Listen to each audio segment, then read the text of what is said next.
Jasad seorang anak ditemukan tidak bernyawa dalam kondisi terlentang di pantai Desa Suwakni, Kecamatan Johan Palawan, Kabupaten Aceh Barat pada Minggu siang.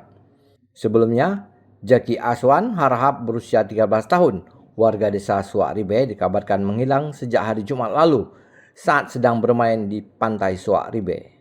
Jasad korban ditemukan oleh nelayan setempat, langsung dievakuasi ke Rumah Sakit Umum Cut Nyakdin Melabuh untuk dilakukan visum.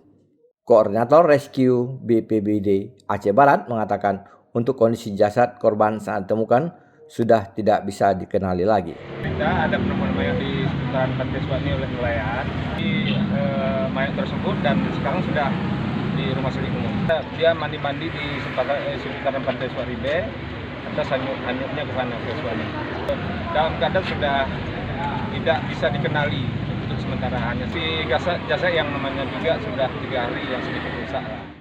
Dari Aceh Barat, Orian Saputra melaporkan untuk Puja TV Aceh.